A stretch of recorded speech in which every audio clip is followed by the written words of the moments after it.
ऐलानात होते रहते हैं अजीब व गरीब, बेवकूफ़ी के ऐलानात का जवाब कैसे दें? किसी ने ये लफ्ज़ इस्तेमाल किया कि ये बेवकूफ़ी, मैं हंस पड़ी। करप्शन का पैसा जेब में डालना, प्रोटोकॉल पे पैसे खर्च करना, जहाज़ों पे, हेलीकॉप्टर्स पे, गाड़ियों के कॉन्वॉयज़ पे, ये बेवकूफ़ी नहीं है। आवाम को रिलीफ देना बेवकूफ़ी। शाबाश मरियम।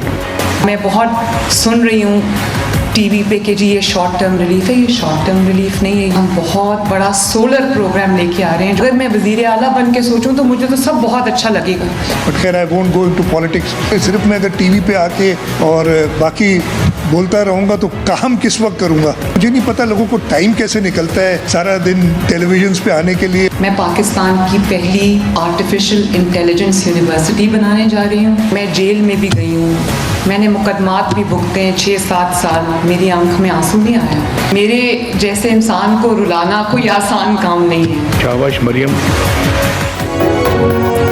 बिजली बिलों में रिलीफ पर सिंध और पंजाब आमने सामने। बिजली बिलों पर रिलीफ को बेवकूफ़ी कहने वाले बताएं कि करप्शन का पैसा जेब में डालना बेवकूफ़ी नहीं। वज़ीर आला पंजाब मरीम नवाज का वज़ीर आला सिंध पर नाम लिए बगैर तंज कहा। पंजाब हुकूमत के इक़दाम शॉर्ट टर्म रिलीफ नहीं, उसके बाद बहुत बड़ा सोलर प्रोग्राम भी ला रहे हैं जो हमेशा के लिए भारी बिल से निजात दिलाएगा। वज़ीर आला पंजाब ने कहा कि जेल भी गई हूँ, 6-7 साल मुकदमात भी भुगते हैं, लेकिन आंखों में आंसू नहीं आए। मेरे जैसे इंसान को रुलाना आसान काम नहीं है।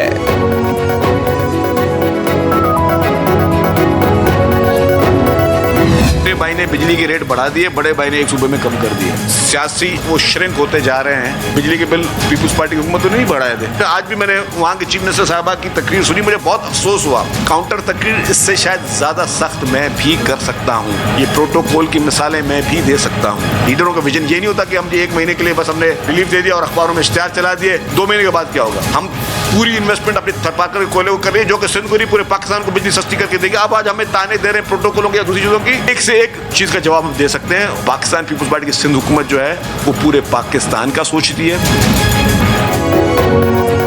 सिंध के सीनियर वजीर शर्जील इनाम मेमन की पंजाब में बिजली की कीमतें कम करने के फैसले पर तनकीद। कहा छोटे भाई ने बिजली के बिल बढ़ाए, बड़े भाई ने सिर्फ पंजाब के लिए कम कर दिए। मरीम नवाज की तकरीर सुनकर अफसोस हुआ। लीडर का विजन 2 माह की बिजली सस्ती करना नहीं होता, आवाम को मुस्तकिल रिलीफ दिया जाए। 2 माह बाद क्या होगा? प्लानिंग सिर्फ 2 माह के लिए नहीं बल्कि लॉन्ग टर्म होनी चाहिए। बिजली के बिल पीपल्स पार्टी ने तो नहीं बढ़ाए थे। कहा हमने कभी भी मशवरा तनकीद बराए तनकीद के लिए नहीं दिया और ना ही कभी मनफी सियासत की।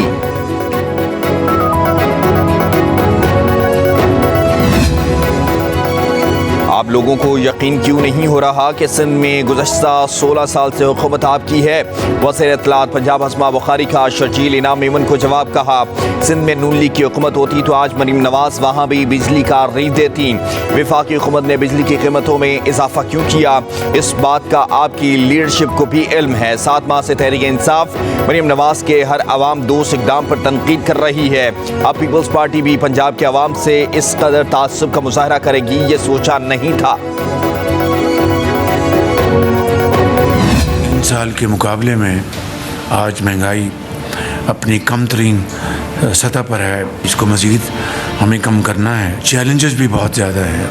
IMF के साथ हमारा स्टाफ लेवल एग्रीमेंट हो चुका। पंजाब हुकूमत ने अपने ताईं अपने वसाइल से 200 से 500 यूनिट तक उन्होंने 2 महीने की एक बहुत बड़ी रिलीफ पंजाब के अवाम को दी। जो तरक्याती फंड्स हैं 45 अरब रुपए मुख्तस किए और 2 महीने के लिए अवाम के लिए एक रिलीफ दिया जो उनका हक है। बिजली रिलीफ पर तनकीद सुनकर अफसोस हुआ। बिजली बिलों पर पंजाब के इक़दाम पर वफाक का कोई किरदार नहीं।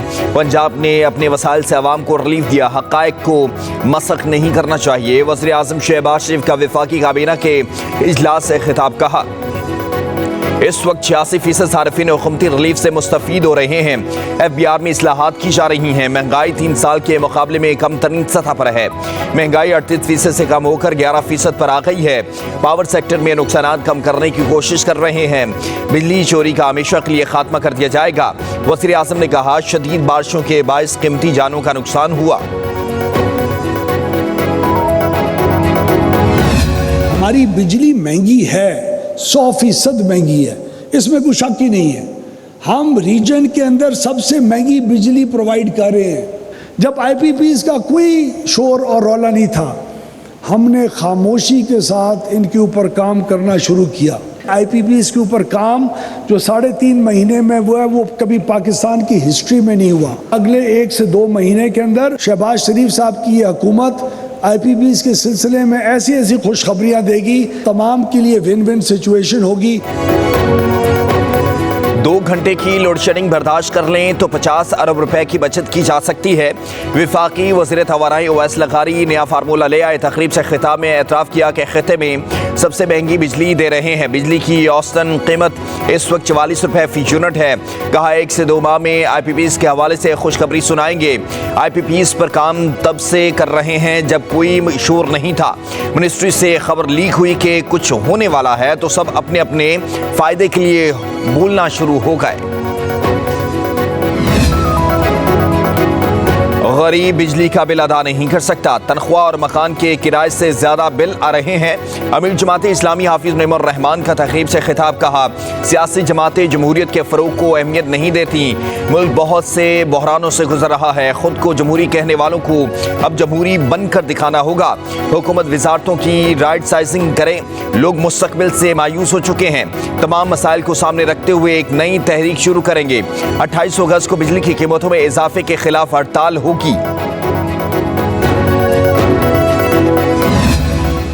अपने प्लेटफार्म से हमने जदोजहद का फैसला किया है, वो कोई अच्छी मिसालें नहीं रही उसकी जी। तो अब मजीद हम किसी को शर्मिंदा करना चाहते हैं, ना खुद शर्मिंदा होना चाहते हैं। एस्टेब्लिशमेंट ने अपने जो मसाइल हैं, उनके दाखिली मामलात हैं, उनको संजीदगी के साथ अभी जाकर लिया है उन्होंने। अगर ये लोग आने वाले मुस्तकबिल में ऐसी ज़मानतें फराहम कर लें कि वो मुदाखलत नहीं करेंगे और हम अपना वोट आज़ादी से इस्तेमाल करेगा, मुझे अपने शख्स पर कोई एतराज़ नहीं होगा।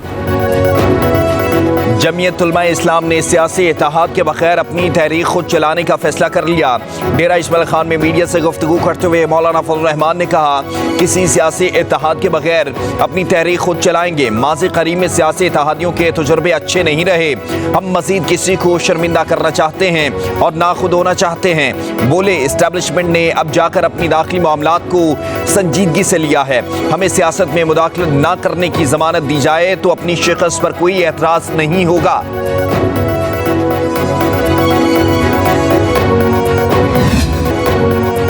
पाकिस्तान का ज़मीन से ज़मीन तक मार करने वाले शाहीन 2 बैलिस्टिक मिसाइल का कामयाब तजुर्बा।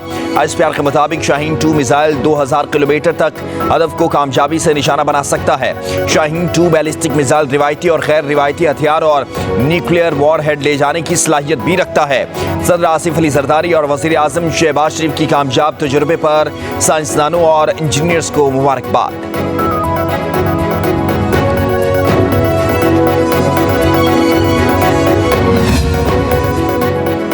वज़ीर आज़म की ज़ेर सदारत काबीना इजलास का एलामिया जारी। काबीना को मुबारक सानी केस पर तफसीली ब्रीफिंग। काबीना को बताया गया इस मुकदमे के हवाले से सुप्रीम कोर्ट में इजाफी दरख्वास्त दायर कर दी गई है। कौमी असम्बली की कायमा कमेटी बराए कानून व इंसाफ ने मुकदमे के वाक़याती और कानूनी पहलुओं और उलमा कराम की राय की रोशनी में दरख्वास्त दायर करने की सिफारिश की।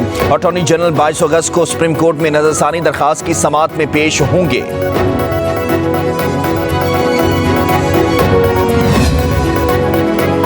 बानी PTI और बुशा बीबी के खिलाफ तोशाखाना रेफरेंस 2 दायर।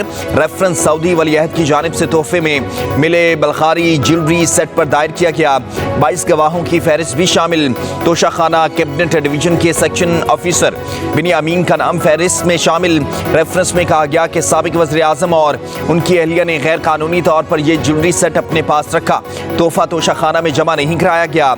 रेफरेंस के मुताबिक बलखारी ज्वेलरी सेट की कीमत तकरीबन 7,56,61,600 पाकिस्तानी रुपए बनती है। बुशा बीबी को 9 मई के 12 मुकदमात में डिस्चार्ज कर दिया गया। समात इंसदाद दहशत गर्दी रावलपिंडी की अदालत के जज मलिक इजाज आसिफ ने की। पुलिस ने जिस्मानी रिमांड की इस्तदा की थी। अदालत ने पुलिस की दरख्वास्त मुस्तरद कर दी। बुशा बीबी की जानिब से वकील सलमान सफ्तर ने दलाल दिए।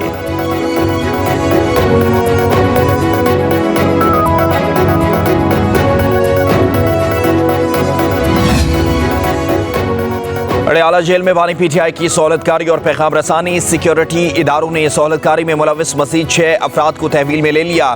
सराय के मुताबिक हिरासत में लिए गए मुलजमों में 2 लेडी वार्डन्स, स्वीपर और कैमरा सिक्योरिटी चेकिंग पर तैनात एहलकार शामिल हैं।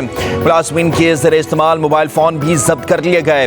जेल का लेडी स्टाफ बानी पीटीआई और बुशा बीबी के लिए सहूलतकारी में मुलविस रहा। जेल मुलाजमीन को साबिक डिप्टी सुप्रिंटेंडेंट मोहम्मद अकरम, साबिक असिस्टेंट सुप्रिंटेंडेंट बिलाल और नाजिम शाह से तफ्तीश की बुनियाद पर तहवील में लिया गया। 14 अगस्त से अब तक सहूलतकारी में मुलविस 13 अफराद तहवील में लिए जा चुके हैं। मॉनसून का ताकतवर स्पेल हर तरफ तबाही मचाने लगा। सिंध में भी बारिशों का जोरदार स्पेल जारी। कच्चे के इलाकों में सैलाबी सूरत-ए-हाल, सक्कर समेत अंदरून सिंध के कई शहरों में बारिशी पानी मौजूद। दरियाए सिंध में गुड्डू बैराज पर पानी की सतह बुलंद होने लगी। दरमियाने दर्जे का सैलाब डेरा मुराद, जमाली और नसीराबाद समेत बलूचिस्तान के मुख्तलिफ इलाकों में मूसलाधार बारिश से आबादियों में पानी दाखिल। सवात और नवाही इलाकों में भी बारिश। जिला खैबर की तहसील जमरूद में एक ही घर के 3 बच्चे बरसाती नाले में गिरकर जाँ बहक हो गए। आजाद कश्मीर, भिम्मर और कोटली में वक्फे से बारिश। नदी नालों में तुखियानी। मंगला डैम में पानी की सतह बुलंद। इस्लामाबाद और रावलपिंडी में बारिश। लाहौर के कई इलाकों में भी बादल बरसे। उखाड़ा और हाफजाबाद समेत गिरदोनवा में मूसलाधार बारिश से नशे में इलाके ज़िर-ए-आब।